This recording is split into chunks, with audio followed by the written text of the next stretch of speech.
Hello friend, today हम discuss that अगर इस टाइप की आपको यहाँ पे एक प्रॉब्लम स्टेटमेंट दिया गया है, इस पर्टिकुलर प्रॉब्लम को आपको कैसे सॉल्व करना है इसके बारे में हम डिस्कस करेंगे।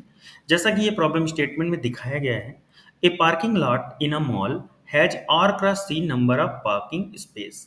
सबसे पहले number of row and column की वैल्यू आपको दिया गया है। इस particular number of row and column की वैल्यू के बेस पे ही आपको वैल्यू फिल करना है। तो अब आपको दूसरा पॉइंट यहाँ पे दिया गया है, each parking space will either B empty zero full one. यहाँ पे जो भी आपके स्पेस फिल किए जाएंगे वो जीरो और वन के फॉर्म में फिल किए जाएंगे। तो the status zero and one of a parking space is represented as the element of the matrix. जैसा कि हमने बताया, जीरो और वन के फॉर्म में जो आपने यहाँ पे ईच एलिमेंट को आपको फिल करना है मैट्रिक्स में। The task is to find index of perpendicular row in the parking lot that has the most of the parking space full. यहाँ पे सबसे पास यहाँ पे जो मैक्सिमम नंबर ऑफ रो जहाँ पे वैल्यू फिल की गई हैं, स्पेसेस फुल मतलब पार्किंग स्पेस यहाँ पे फुल है, उस पर्टिकुलर नंबर ऑफ रो को प्रिंट करना है। तो जैसा कि यहाँ पे दिखाया गया है, R and C size of the matrix, और यहाँ पे element of the matrix should be only zero and one. जो भी आप एलिमेंट फिल करेंगे वो जीरो एंड वन के फॉर्म में फिल करना है। अब जैसे कि यहाँ पे एग्जांपल में दिखाया गया है, सबसे पहले इस पर्टिकुलर प्रॉब्लम स्टेटमेंट को आपको समझना होगा। तो जैसा कि एग्जांपल में दिखाया गया है, थ्री नंबर ऑफ आप रो पहले से दिया गया है। नंबर ऑफ रो की वैल्यू थ्री है और नंबर ऑफ कॉलम की वैल्यू थ्री गिवन है। अब आपको यहाँ पे वैल्यू फिल करना है। तो हमने जो वैल्यू फिल किया है, इसमें जो फर्स्ट रो की वैल्यू है जीरो वन जीरो, तो यहाँ पे maximum number of one one है। अब इसी तरीके से सेकेंड रो में हम देखेंगे, मैक्सिमम नंबर ऑफ वन की वैल्यू यहाँ पे टू है। इसी तरीके से हम थर्ड रो की वैल्यू को चेक करेंगे। यहाँ नंबर ऑफ वन जो फुल स्पेसेस हैं, यहाँ पे जो फुल पार्किंग है, वो यहाँ पे नंबर वन वन की वैल्यू थ्री है जो सबसे मैक्सिमम है। इसलिए हम यहाँ पे जो हमारी मैक्सिमम नंबर ऑफ रो की वैल्यू है वो थ्री है। इसीलिए हम यहाँ पे जो रिजल्ट हमारा स्क्रीन पे आएगा वो थ्री आएगा, three third number of row. Same इसी तरीके से एक अनदर एग्जांपल है, यहाँ पे रो की वैल्यू फोर दी गई है और कॉलम की वैल्यू यहाँ पे थ्री दी गई है। तो नंबर ऑफ रो फोर है, कॉलम की वैल्यू यहाँ पे थ्री है। जब हम वैल्यू फिल करेंगे तो यहाँ पे देखिए, थ्री फर्स्ट रो की वैल्यू है, ये सेकेंड रो की वैल्यू है, ये थर्ड रो की वैल्यू है और ये फोर्थ रो की वैल्यू। इन सभी रो को कंपेयर करेंगे, इसमें जो number of maximum full spaces है उस पर्टिकुलर नंबर ऑफ रो को हमें प्रिंट करना है। तो जैसा कि यहाँ पे एग्जांपल में दिखाया गया, जो फोर्थ नंबर ऑफ रो है, मैक्सिमम नंबर ऑफ वंस यहाँ पे फिल किए गए हैं। इस तरीके से इस पर्टिकुलर प्रॉब्लम को आपको पहले थिंक करना है, उसके बाद इस पर्टिकुलर प्रॉब्लम को सॉल्व करने की कोशिश करना है। अब हम जैसे इस पर्टिकुलर प्रॉब्लम को देखेंगे, इस पर्टिकुलर प्रॉब्लम को कैसे सॉल्व करना है इसके बारे में हम स्टेप बाय स्टेप डिस्कस करेंगे। तो सबसे पहले आपको इस क्या करना है, इस पर्टिकुलर प्रॉब्लम को सॉल्व करने के लिए, जैसे हमने यहाँ पे इक्लिप्स आईडी यूज कर रहे हैं, तो यहाँ पे हम जावा एप्लीकेशन पे सॉल्व कर रहे हैं। आप किसी भी एप्लीकेशन पर ये पर्टिकुलर प्रॉब्लम को सॉल्व कर सकते हैं। तो जैसा कि यहाँ पे सबसे पहले आपको यूजर से इनपुट प्रोवाइड करने के लिए स्कैनर क्लास का हम ऑब्जेक्ट यूज कर रहे हैं। तो हम यहाँ पे लिखेंगे scanner sc is equal to new scanner. अब आपको लिखना है यहाँ पे सिस्टम डॉट इन। अब हमने क्या किया, स्कैनर क्लास का एक ऑब्जेक्ट क्रिएट किया। अब यहाँ पे स्कैनर क्लास का ऑब्जेक्ट जब क्रिएट करेंगे तो यहाँ पे आपको एक पैकेज इंपोर्ट करना है, जावा util डॉट स्कैनर पैकेज। इस तरीके से हमने यहाँ पे पास किया। अब आपको नंबर ऑफ रो और कॉलम के लिए यहाँ पे इंट हमने आर पास किया है नंबर ऑफ रो के लिए, और कॉलम के लिए हमने यहाँ पे सी वैल्यू यहाँ पे पहले से फिल किया नंबर ऑफ रो और कॉलम के लिए, और हमें कुछ यहाँ पे रो और कॉलम के लिए हमने यहाँ पे वैल्यू फिल कर दिया। अब हमें क्या करना है, यहाँ पे एक एरे क्रिएट करना है। हमने यहाँ पे इंट, यहाँ पे एक मैट्रिक्स क्रिएट करना है। तो हमने यहाँ पे इंट ए आर आर, हमने ए आर आर टाइप की यहाँ पे मैट्रिक्स को फिल कर रहे हैं। तो यहाँ पे number of row, sorry, A R R type की यहाँ पे हम मैट्रिक्स को फिल करना चाह रहे हैं। इस तरीके से लिखेंगे A R R is equal to new, यहाँ पे ए आर आर, और यहाँ पे इस तरीके से हमने यहाँ पे एक मैट्रिक्स को डिफाइन किया। अब यहाँ पे नंबर ऑफ रो पास कर देंगे और यहाँ पे नंबर ऑफ कॉलम पास कर, इस तरीके से रो एंड कॉलम यहाँ पे साइज का एक एरे हम यहाँ पे क्रिएट कर लेंगे। अब इस तरीके से हमने यहाँ पे पास कर दिया number of row and number of column. अब आपको क्या करना है, जैसे आर एंड सी की वैल्यू आपने फिल किया है, अब यहाँ पे आर और सी की वैल्यू को आपको प्रोवाइड करना होगा। तो हमने यहाँ पे मैसेज पास कर दिया, सिस्टम डॉट आउट डॉट यहाँ पे प्रिंट एल एन। अब यहाँ पे हमें क्या करना है, number of row and column की वैल्यू को फिल करना है। यहाँ पे फिल या फिर इनपुट कर लेना है, यहाँ पे R and C, number of row and column. अब हमें क्या करना है, यहाँ पे लिखना है R is equal to S C dot next I N T. सबसे पहले हमें नंबर ऑफ रो की वैल्यू को फिल करना है। अब हमने नंबर ऑफ रो फिल किया, सेम इसी तरीके से नंबर ऑफ कॉलम की वैल्यू को फिल करना है, C equal to S C dot यहाँ पे नेक्स्ट आई एन टी। इस तरीके से number of row and column की वैल्यू को हमने फिल कर लिया। अब जैसे ही हमारी वैल्यू फिल हो जाती है, अब हमें क्या करना है, एरे की वैल्यू को फिल करना है। तो यहाँ पे हमें दो वेरिएबल की रिक्वायरमेंट होगी, I and J, row and column के लिए। अब हमने यहाँ पे एक फॉर लूप अप्लाई किया। फॉर लूप के इनसाइड आपको क्या करना है, आई का लूप अप्लाई करना है, I is equal to 0, I less than number of row, इस तरीके से। और आपको लिखना है आई प्लस प्लस। सबसे पहले रो के लिए हमने लूप अप्लाई किया, अब लूप इनसाइड लूप हम यहाँ पे पास करेंगे, फिर एक फॉर लूप अप्लाई कर रहे हैं यहाँ पे। इस पर्टिकुलर लूप के इनसाइड अब हम क्या करेंगे, जे लूप अप्लाई करेंगे और कॉलम के लिए। तो यहाँ पे लिखेंगे J equal to 0, J less than number of column, इस तरीके से, और जे प्लस प्लस, इस तरीके से रो और कॉलम के लिए एक लूप अप्लाई करेंगे। अब यहाँ पे हमें वैल्यू को इनपुट करना है, तो हम क्या लिखेंगे, ए जो हमारी एरे है, यहाँ पे हम पास करेंगे नंबर ऑफ आई और यहाँ पे पास करेंगे जे। तो यहाँ पे उस पर्टिकुलर इंडेक्स में हमें क्या करना है, S C dot next I N T, हमें इंटीजर टाइप की इनपुट को पास कर देना है। इस तरीके से जैसा आपको दिया गया था, सबसे पहले यहाँ पे इनपुट आपका पास हो जाएगा, यहाँ पे रो और कॉलम के फॉर्म में। अब यहाँ पे अगर आप सपोज यहाँ पे जो भी एरे फिल हो रही है, उस पर्टिकुलर एरे में क्या करना है, जैसे यहाँ पे जो भी साइज है, अगर उस पर्टिकुलर साइज के अकॉर्डिंग बेस पे करना चाहते हैं तो यहाँ पे इनवैलिड मैसेज भी दे सकते हैं।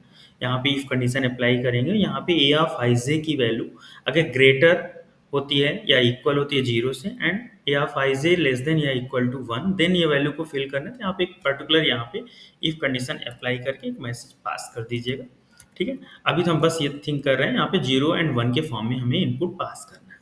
इस तरीके से सबसे पहले हमने क्या किया, स्कैनर क्लास का ऑब्जेक्ट क्रिएट किया और रो एंड कॉलम के लिए यहाँ पे दो वेरिएबल पास किया और यहाँ पे हमने रो और कॉलम में वैल्यू इनपुट पास कर दिया। देन हमने एरे डिक्लेयर किया। अब इस पर्टिकुलर एरे क्या है, ये हमारी मैट्रिक्स है, मैट्रिक्स हमने डिक्लेयर किया। मैट्रिक्स में हमने क्या किया, वैल्यू को फिल कर दिया। अब हमें यहाँ पे कुछ, यहाँ पे रिक्वायरमेंट क्या है, हमें मैक्सिमम नंबर ऑफ रो की रिक्वायरमेंट है। तो यहाँ पे अगर आप फंक्शन यूज करना चाहते हैं तो फंक्शन से भी कर सकते हैं। तो अगर फंक्शन से करना चाहते हैं तो यहाँ पे इंट, यहाँ पे जो भी आपको लिखना है, रो नंबर आपको यहाँ पे लिखना है, रो इज इक्वल टू, यहाँ पे मेथड का नेम पास करना होगा। तो जैसा कि यहाँ पे क्लास दिया गया है, क्लास का नेम यहाँ पे प्रॉब्लम 3 है। तो इस तरीके से अगर देखा जाए तो आप एक स्टैटिक फंक्शन डिक्लेयर करेंगे जहाँ पे वैल्यू को रिटर्न करके लाएंगे। तो यहाँ पे काउंट, यहाँ पे काउंट टाइप का एक फंक्शन हमने पास कर दिया। काउंट फंक्शन के इनसाइड अब हम क्या करेंगे, ए आर आर को पास कर देंगे। अगर हम फंक्शन के थ्रू करना चाहें तो ए आर आर, और हम यहाँ पे आर और यहाँ पे सी की वैल्यू को पास करेंगे। अब इस पर्टिकुलर जो भी वैल्यू आपको रिटर्न करके लाएगा, इस पर्टिकुलर इंडेक्स को आपको प्रिंट करना है। सिस्टम डॉट आउट डॉट यहाँ पे प्रिंट के थ्रू इस पर्टिकुलर मैसेज को प्रिंट करना है। तो यहाँ पे जो मैसेज आएगा, मैसेज क्या आएगा, रो नंबर की वैल्यू, मतलब जो भी आपका इंडेक्स नंबर होगा। अब आपको काउंट टाइप का एक फंक्शन क्रिएट करना होगा। तो क्लास के यहाँ पे आपको लिखना होगा स्टैटिक, यहाँ पे इंट, यहाँ पे काउंट टाइप का एक फंक्शन जैसा कि हम वहाँ पे क्रिएट किए हैं, ठीक है।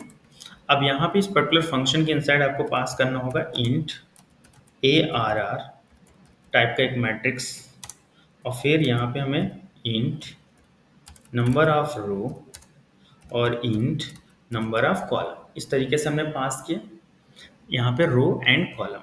अब यहाँ पे रिटर्न रिटर्न यहाँ पे रो नंबर आपको जो भी रिटर्न करना है वो हम यहाँ पे रिटर्न करेंगे। ठीक है, अब हमने क्या किया, सबसे पहले रो नंबर कंसीडर कर दे रहे हैं। यहाँ पे रो नंबर हम सबसे स्टार्टिंग में हमने रो को कंसीडर किया -1। रो नंबर हमने क्या कंसीडर, -1 मतलब ब्लैंक। अब हमने क्या करना है, यहाँ पे दो लूप अप्लाई करना है। यहाँ पे क्या करना है, आई और जे पास करना है। यहाँ पे आई और जे पास करना है। अब हमें नंबर ऑफ 1 की वैल्यू को काउंट करना है, तो हमने यहाँ पे c इज इक्वल टू 0 पास कर दिया। c की वैल्यू हमने क्या पास कर दिया, 0। नंबर ऑफ यहाँ पे काउंट करेंगे। अब हमें क्या करना है, रो बाय रो की वैल्यू को काउंट करना है, तो हमें एक फॉर लूप अप्लाई करना है। फॉर लूप के इनसाइड आपको यहाँ पे लिखना होगा i is equal to 0, i less than number of row, इस तरीके से i प्लस प्लस लिखना है। अब आपको क्या करना है, एक फॉर लूप और अप्लाई करना है। इस पर्टिकुलर फॉर लूप के इनसाइड आपको जे का लूप अप्लाई करना है। जे इज इक्वल टू 0, पहले इतना वर्क करना है। ठीक है, J less than number of column और फिर जे प्लस प्लस, इस तरीके से अप्लाई करना है। रो और कॉलम के लिए लूप अप्लाई कर लेना है। जैसे आपका लूप अप्लाई हो जाएगा, अब नंबर ऑफ वंस की वैल्यू को काउंट करना है, तो आपको यहाँ पे लिखना होगा c इज इक्वल टू 0। आपको ईच रो में c की वैल्यू को पहले 0 इनिशलाइज कर देना है। तो जैसे हमने 0 इनिशलाइज कर दिया, अब हमें क्या करना है, यहाँ पे कंपेयर करना है। इफ यहाँ पे इफ के इनसाइड हमको क्या पास करना है, ए डबल आर एरे, यहाँ पे आई जे, यहाँ पे आई और यहाँ पे जे। अगर डबल इक्वल होता है किसके, 1 के, अगर अरे ऑफ आई जे की वैल्यू 1 के इक्वल है, तो इस पर्टिकुलर नंबर को हमें क्या करना है, काउंट करना है। तो यहाँ हमें लिखना है c प्लस प्लस। इस तरीके से फर्स्ट रो की वैल्यू हमारी यहाँ पे काउंट हो जाएगी। जब वैल्यू काउंट हो जाएगी, तो यहाँ पे मैक्सिमम नंबर ऑफ रो की वैल्यू को यहाँ पे स्टोर करना है, और उस पर्टिकुलर वैल्यू के बेस पे हमें यहाँ पे क्या करना है, यहाँ पे कंडीशन को अप्लाई करना है। तो हमने यहाँ पे सबसे पहले एक हमें मैक्स वेरिएबल की रिक्वायरमेंट होगी, तो हमने यहाँ पे मैक्स इज इक्वल टू हमने यहाँ पे 0 कंसीडर कर लिया। अब हमने यहाँ पे जैसे ये लूप हमारा कंप्लीट हुआ, जैसे ये हमारा फॉर लूप हमारा यहाँ से यहाँ तक कंप्लीट हुआ, अब हमने क्या करना है, जैसे जैसे हमारा ये फर्स्ट यहाँ पे कॉलम फर्स्ट रो मतलब कि वैल्यू को हमने यहाँ पे नंबर ऑफ वंस की वैल्यू को काउंट कर लेंगे। जब काउंट हो जाएगा तो देन हमें कंपेयर करना होगा। हमें क्या करना होगा, कंपेयर करना होगा। तो कंपेयर करने के लिए हम यहाँ पे इफ कंडीशन अप्लाई करेंगे। इफ कंडीशन में क्या लिखेंगे, यहाँ पे लिखेंगे मैक्स, जो हमारी मैक्स की वैल्यू है, जो नंबर ऑफ मैक्स की वैल्यू अभी 0 है। अगर मैक्स लेस देन होता है, मैक्स की वैल्यू छोटी होती है c से, तो हमें पता चल यहाँ पे कंसीडर हो जाएगा max is equal to C. Number of 1 की वैल्यू ये है। सेम उसी समय हमें नंबर ऑफ रो की वैल्यू पता चल जाएगी। रो की वैल्यू आई पे डिपेंड है, तो यहाँ पे आई प्लस 1 की वैल्यू को हम maximum number of row consider कर लेंगे। जैसे यहाँ पे कंसीडर कर ले, इस तरीके से ईच रो की वैल्यू यहाँ पे 1 बाई 1 काउंट हो जाएगी। जब काउंट हो जाएगी तो हमें ये पता चल जाएगा नंबर ऑफ मैक्सिमम रो की वैल्यू हमें यहाँ पे फाइंड आउट हो जाएगी। जैसे फाइंड आउट हो जाती है, हम इस पर्टिकुलर वैल्यू को रिटर्न कर लेंगे रिटर्न रो के रूप में, और जब देखेंगे यहाँ पे हमारा ये रिजल्ट फाइंड आउट हो जाएगा। अब इस तरीके से ये पर्टिकुलर प्रॉब्लम को आपको सॉल्व करना है। तो सबसे पहले हमने क्या किया, स्कैनर क्लास का एक ऑब्जेक्ट क्रिएट किया, फिर यहाँ पे आर और सी की वैल्यू को हमने इनपुट किया, और फिर इस पर्टिकुलर मैट्रिक्स में हमने यहाँ पे वैल्यू को फिल किया। फिल करने के बाद हमने काउंट नाम का एक फंक्शन बनाया, उस फंक्शन में इस पर्टिकुलर वैल्यू को पास कर दिया। ये जो पर्टिकुलर फंक्शन के थ्रू हम वहाँ पे नंबर ऑफ रो की वैल्यू को काउंट कर लेंगे, और यहाँ पे रिटर्न करा के वैल्यू को स्टोर कर देंगे रो में और प्रिंट करा लेंगे।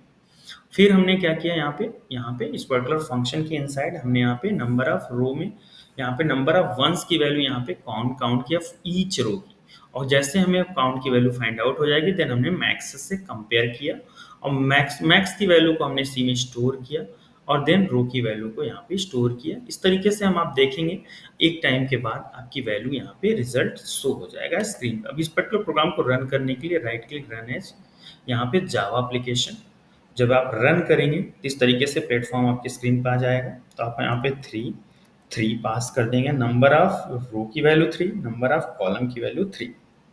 अब जैसा कि यहाँ पे दिखाया गया था स्क्रीन पे, अब आप यहाँ पे देख रहे होंगे, यहाँ पे फर्स्ट यहाँ पे नंबर ऑफ 010, यहाँ पे वैल्यू क्या दिया गया है 010, तो आपको पास कर देना है 010। अब यहाँ पे और देखना है आपकी वैल्यू 110, हमने यहाँ पे पास किया 110। अब इसके बाद आपका क्या पास करना है 111, यहाँ पे देखिए 111, अब हमने यहाँ पे पास कर दिया 111, इस तरीके से हमने 3 नंबर ऑफ रो और 3 नंबर ऑफ कॉलम की वैल्यू को फिल कर दिया। जैसे फिल किया यहाँ पे देखिए मैक्सिमम नंबर ऑफ रो की वैल्यू आपको 3 फाइंड आउट हो जाएगी। जैसा कि आपको आउटपुट स्क्रीन पे दिखाया गया था, सेम रिजल्ट यहाँ पे स्क्रीन पे शो हो रहा है। इस तरीके से इस पर्टिकुलर प्रॉब्लम को सॉल्व करना था जावा एप्लीकेशन में। आप अनदर एप्लीकेशन जैसे पाइथन है, सी प्लस प्लस में भी आप अपनी टेक्निक अप्लाई करके सेम यही कॉन्सेप्ट अप्लाई करके, या फिर और भी आप यहाँ पे ढेर सारी मेथड्स हैं, उन पर किसी भी एक मेथड को अप्लाई करके इस पर्टिकुलर प्रॉब्लम को आप सॉल्व कर सकते हैं। इस तरीके से अगर आपको ये प्रॉब्लम समझ में आया हो, प्लीज़ लाइक एंड सब्सक्राइब कीजिएगा। Thank you.